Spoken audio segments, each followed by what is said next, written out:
is defined by them, from the smallest living organisms to the bigger ones. They work as instruction manuals that make us who we are.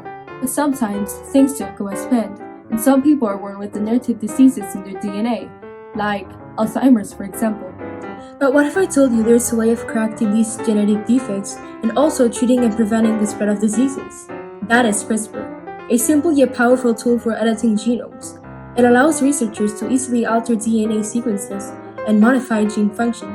With these advancements, scientists can develop cures for genetic diseases and even prevent the spread of infectious outbreaks.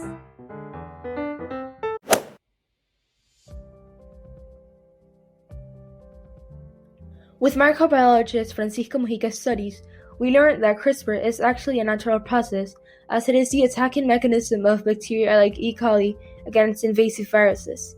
This attacking mechanism works with two main components. The first are short snippets of repetitive DNA sequences called clustered regularly interspaced short palindromic repeats, or commonly known as CRISPRs. The second are Cas proteins, which precisely chop up DNA like molecular scissors. When a virus invades the bacterium, Cas proteins cut out a segment of the viral DNA to stitch into the bacterium's CRISPR region, capturing chemical snapshot of the infection. Those viral codes are then copied into short pieces of RNA. RNA binds to a special protein called Cas9. The resulting complexes act like scouts, searching for a match to the virus. If the virus invades again, the scout complex recognizes it immediately, and the Cas9 briskly destroys the viral DNA. Several teams of scientists unraveled this mechanism, and between 2012 and 2013, the teams of Jennifer Doudna, Emmanuel Charpentier, and Fan Zhang, among others, based on this natural mechanism that is CRISPR, developed a simple yet versatile and powerful tool to edit the DNA of any type of cell.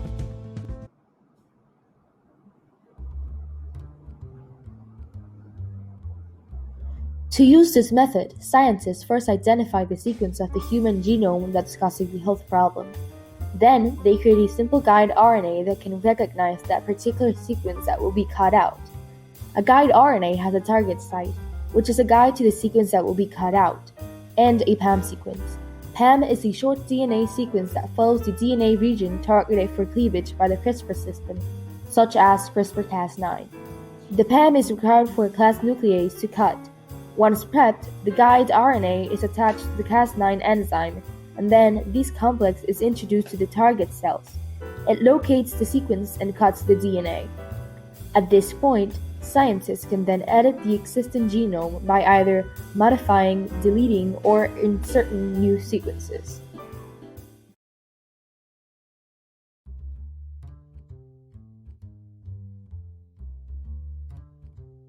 It could be used to correct genetic mutations, and many genetic diseases can be prevented.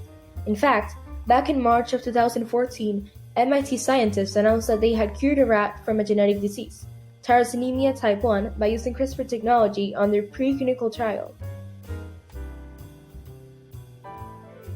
This technology could be used to bring back extinct animals.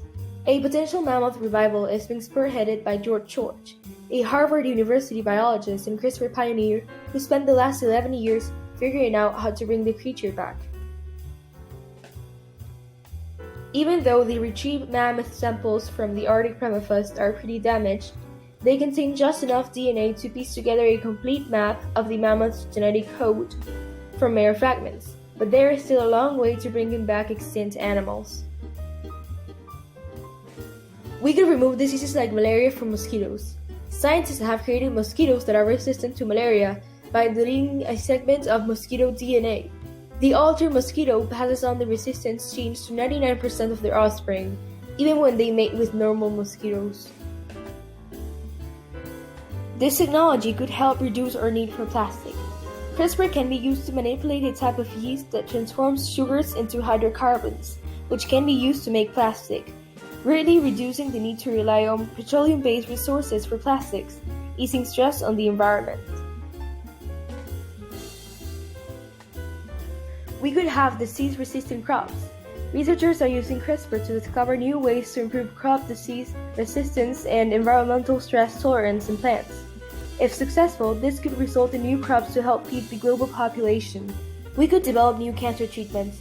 CRISPR can modify immune cells to make them more effective at targeting and destroying cancer cells.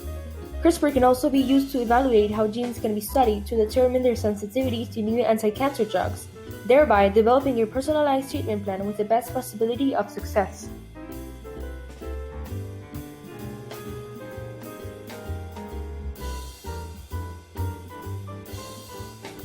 It is not always efficient. Editing efficiency can be influenced by many factors and can severely hamper your efforts in any genome editing experiment. Editing efficiency essentially describes the percentage of cells that have been successfully edited in your culture vessel. Off-target effects. One major drawback is that the Cas9 complex can miss its target and make unwanted edits like cutting other parts of the genome. This increases the risk of developing health issues. For example, in 2012, a young boy developed leukemia after CRISPR was used to insert a gene, but the gene was inserted in a place in his DNA that resulted in activating cancer-causing DNA. But scientists are working on fixing these drawbacks by making CRISPR more efficient. Ethical issues in designer babies.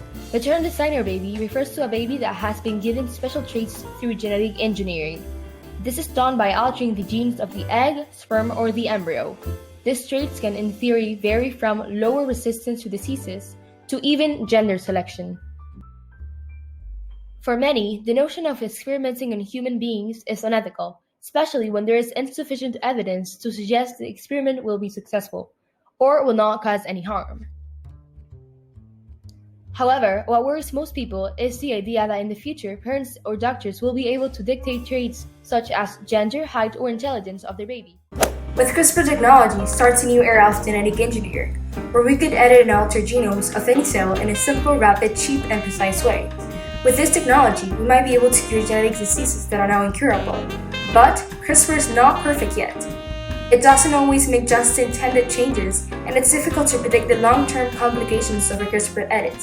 But something that is certain is that a new technological era is near, and the future for next generations is in our hands.